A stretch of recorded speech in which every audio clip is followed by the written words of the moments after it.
Good afternoon, good morning to some of you, and good evening to others. Well, here we are with the Facebook Live again, and today my topic is going to be well-being. What is well-being? How we find well-being? And I want to explore this topic in depth. First of all, I want to apologize that I was unable to give my Facebook Live 2 weeks ago. And again, I've got a scheduling conflict for 2 weeks from now, so the next Facebook Live will be on July the 19th. So today, let's talk about well-being. There's actually a lot of interest in well-being at the moment. The New Zealand government just published their budget, which is totally focused on well-being, and a great part of that budget has to do with mental well-being. Not just physical, but mental well-being. And I think I would like to call it psychological well-being, because that's going to be the main topic of my conversation today. Other governments are also interested in that. As some of you are aware, I've been doing a lot of work on what I call the global consciousness indicators, and I'm just about finished writing the book on that and preparing the 2018 World Consciousness Report. And what I've noticed is that the cutting edge nations in the world actually are spending more and more time focusing on the idea of well-being and how to increase well-being in their society. Today I'm going to be talking quite a bit about my book, A New Psychology of Human Well-Being. The byline on that is an exploration of the influence of ego-soul dynamics on mental and physical health. A New Psychology of Human Well-Being. I brought this book out a couple of years ago because I wanted to bring the soul back into psychology. And so this book looks in detail at what it is required for us to experience well-being in life at the deepest possible level of who we are. So let me just say that I have a definition of well-being, and I'm going to explore what that is with you right now. My definition of well-being, I put it up on the Barrett, on the Academy website, the Barrett Academy for the Advancement of Human Values. And well-being is the feeling you get when you are able to satisfy the needs of the stage of psychological development that you're at.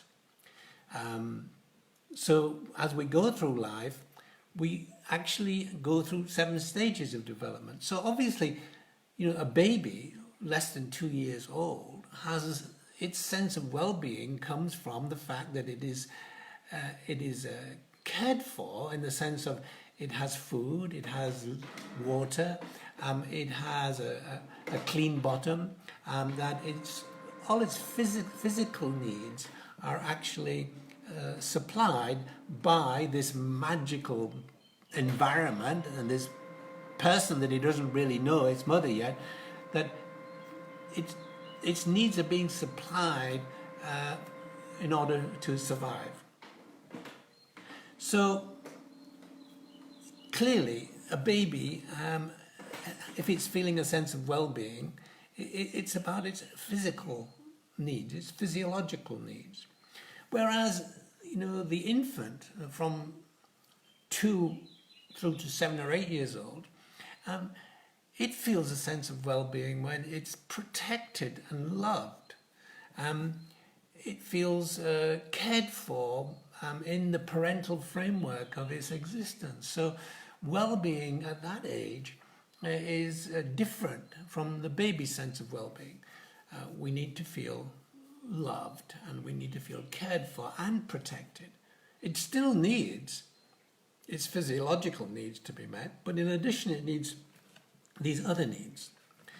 So then we get to the age of about 7 or 8 years old, and from there through to our teenage years to early 20s, we have a different need for well-being, because we're beginning to move out of the parental home and go to school, and then in our teenage years we hang out with other people, our peer group, And in order to feel a sense of well-being then, we need to feel a sense of respect and recognition. We want to be part of a group where we feel recognized.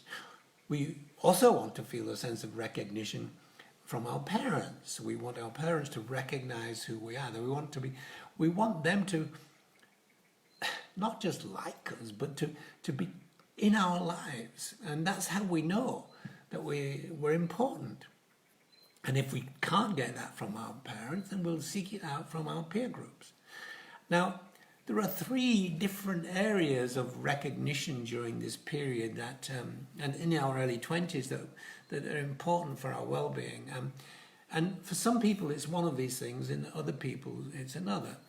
So one area of well-being in our teenage years is to feel powerful, strong, even sexy, or good-looking. So that's one area where we feel we can get a sense of well-being from our peer group, where we think, oh yeah, this person's part of our group, and they are strong and they are good-looking, etc., etc. So that's one area of well-being. Another area of well-being is to feel acknowledged for what we know, for our learning, for being a good student, and that we are recognized by our teachers and parents for being a good student. So that's another area of well-being in our teenage years. And a third area of well-being in our teenage years that people sometimes want to explore is a feeling of being smart, trendy, technologically savvy, a nerd, if you like. But it's important that all of these, that there's a group, a peer group that we belong to that recognizes that we're good at that. And so feeling a sense of well-being in teenage years is a little more complicated. So it's about having recognition from our peer group that we hang out with. Now, from this point on, we can advance in what well-being means to us, or we get stuck. Many people get stuck at this level, and they, throughout the rest of their lives, they seek a sense of well-being and self-esteem from being powerful. Sometimes you see this amongst business people who are just out to make money, or people who are in powerful positions, and for them that self-esteem is fundamentally important. Other people, would become academics and constantly seek out, and I'm not saying this is true of all academics, but seek to be acknowledged for what it is they know and all of their contributions to science or to whatever interests them. And again, as I said earlier, some people just are interested in status, so they will be ever seeking to increase the amount of achievement in their lives. They'll be looking for a better job, they'll be looking for more money, etc. So, as I said, some people never get past that stage, but if you do get past that stage, you get to look for a new sense of well-being, which generally begins to happen in the late 20s and 30s. And that sense of well-being comes from having a feeling of freedom and autonomy in your life. Now, these other people I was referring to never feel that sense of freedom or autonomy because they're getting their respect and recognition from others. They're dependent on others for their sense of self-esteem. Whereas if you can break out of that, and this is critical, if you can break out of that stage and you can find freedom and autonomy to be who you really are, then you're no longer dependent on others for your self-esteem. This is fundamentally important for the rest of your life if you can get to that individuating stage of psychological development. If you do get through that stage, then in your late 30s and early 40s, you'll begin to find something new coming up, a new stage of development, and that's what I call the self-actualization stage. Now, self-actualization is about finding meaning and purpose in life. It's about understanding what you came to do, your vocation, your sense of what, not just what gives you meaning and purpose, but what is your true self-expression? What is it that you are born to do? And that gives you another sense of well-being. And as you move through the 40s into the 50s, this sense of well-being you get from finding meaning and purpose in your life, you want to make a difference in the world. So in order to do that, you have to connect with people. So connecting and making a difference become another sense of well-being in your 50s. That's what's important to you there. And as you move into your 60s, that making a difference, it's like, oh, you want it in every aspect of your life. Basically, in your 60s and beyond, you want to just make a contribution. And so the self-expression in the 40s, connecting so you can make a difference in your 50s and in your 60s is contributing. Now, you can experience all of this at any time, but these are the stages of development where these particular attributes become important. So what I'm really trying to say here is that well-being is dependent on the stage of psychological development you're at. So to measure well-being, you really need to be able to measure what is happening to people, where they are in their development. As I said earlier, for the majority of the world, who never get past that, what I call that differentiating stage, they never get past the self-esteem stage, they're forever wanting to be the strongest, the most powerful. They're wanting to be the sexiest, the most beautiful, or they're wanting to be have status and influence in the world. And as I said, that's where they stay for the rest of their life. And so well-being for them will always be about that. So measuring well-being is not easy. It's a complicated matter. And so these governments now that are saying, well, we need to focus on well-being, I give them a round of applause and say, well, yeah, that's important. And how are you going to measure it? Because it is not easy to measure. Having said that, and I said this earlier, that I've been working on measuring the consciousness of 145 nations, and I can tell you that the top nations in the world, I mean 2 or 3 of them, are actually got to the stage where they're focusing on well-being, and they're beginning to realize that it's much more than happiness. Happiness is an emotion which sometimes, or very often, comes from a release of anxiety or fear. Just imagine, you're taking your driving test and you pass and you feel happy, you're ecstatic for a day. So happiness is a short-lasting emotion, or something's coming up which you really want in your life, and you get to the day and you find out that you got it, you're happy. But once again, it doesn't last very long. It only stays around for a short amount of time. So happiness is also a complex thing to measure, I think, and so I don't think that we've got to the point yet where we've actually nailed what it means to be able to measure happiness and well-being.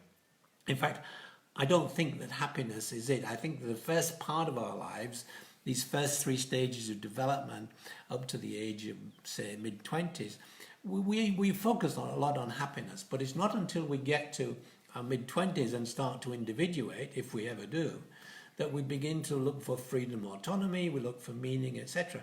And that is when we feel a sense of well-being. So basically that's what I wanted to tell you today, and all of this is set out in actually great detail in my book, A New Psychology of Human Wellbeing. And in fact, there's much more in this book than just these stages of psychological development.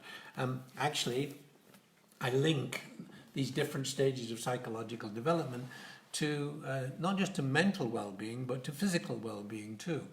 And if you are able to find the well-being that is required for the stage of psychological development that you're at, then you can grow up and have a wonderful life. Now, if at any stage in your life you're feeling a bit depressed, it's usually because of some sort of ego-soul dynamic. And what do I mean by that? It means the fears of the ego are actually blocking the expression of the soul. The soul really wants to express itself from mid-30s and 40s onwards, because it incarnated in your body to do three things: self-express, connect, and contribute. And that happens in the second half of our lives. And the fears that we learned in the first half of our lives are what blocks us from self-expression, connection, and contribution. And if we feel blocked in these three areas, or in one of these areas, we will feel depression. No, depression for me is what I call the sadness of the soul. The soul is unable to self-express, connect, or contribute. It is not able to live out its life, the life it intended for you. So living your soul's destiny is fundamentally important. And quick mention of the Living Your Soul's Destiny workshop that I do this September 22 to 26, 4 days in Tuscany. If you're free, you may find this interesting, where we dig deep into these stages of development and we find out where you are and what's blocking you from fully expressing your soul destiny. What ego fears are blocking you from moving forward in your life. You can find out more about the workshop by going to the Academy website. That's www.AAHV, Academy for the Advancement of Human Values.com. Or alternatively, you can go to www.barrettacademy.com. Any of these will take you to that website, and if you look under workshops, you'll see the workshop we're doing in September. And just to make a plug for that, further plug for that, the early bird special 10% discount will come to an end on July 15th. So that's about it for today, and I felt really inspired to talk about well-being today because of this increasing news about government getting interested in well-being. And what's coming up next? You know, I've mentioned several times on these Facebook Lives, I'm working on my global consciousness indicators and my 2018 World Report on Consciousness, and I'm still working on it. And so I'm actually hoping on July the 19th that I'll be able to talk about that and give you some of the absolutely fascinating data that I've been getting from looking at what I call global consciousness indicators and worldviews. So goodbye for now, and hope to see you next time. You can always catch up, by the way, on these Facebook Lives by either going to the Barrett Academy Facebook page or going to the Barrett Academy YouTube channel. Because the Barrett Academy for the Advancement of Human Values, put it into the search engine in YouTube and you'll find all of the previous Facebook Lives that I've done. And I'll be putting this one there too. So bye for now.